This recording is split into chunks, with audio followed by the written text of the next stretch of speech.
quoi se caractérise l'onction?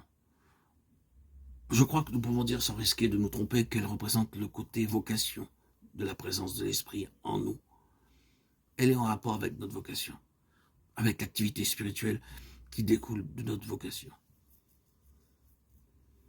L'Esprit peut être en nous au repos, si je puis ainsi dire, comme un potentiel.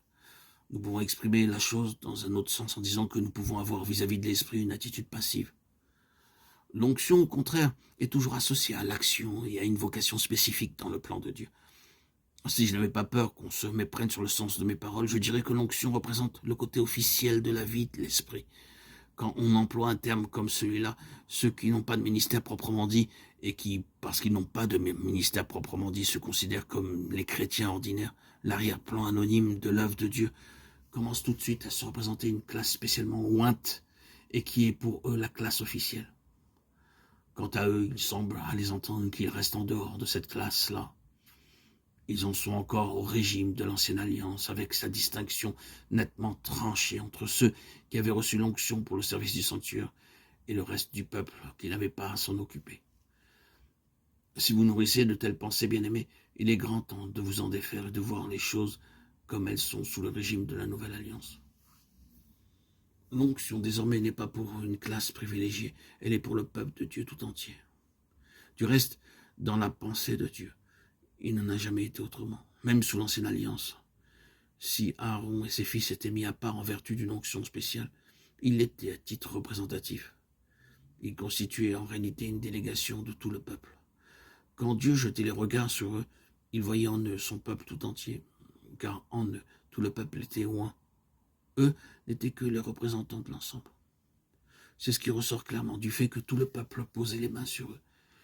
Il y a là un geste d'identification entre le peuple d'une part et ceux qui le représentent d'autre part. Ce même principe se retrouve dans le Nouveau Testament. L'onction est destinée au peuple de Dieu tout entier. La première épître de Jean, dont nous lisons un passage, ne laisse subsister aucun doute à cet égard. 1 Jean 2,20, l'apôtre s'adresse à ses petits-enfants et leur parle de cette onction qu'ils ont reçue, qui est en eux et qui les enseigne. Ainsi, lorsque nous employons le terme officiel, nous n'avons pas à la penser une classe spéciale d'enfants de Dieu. Ce que nous voulons simplement dire, c'est que en matière de vocation, de service actif, de programme divin, c'est l'onction qui constitue la mise à part. Prenez votre Bible et vous verrez que d'un bout à l'autre, il en est ainsi.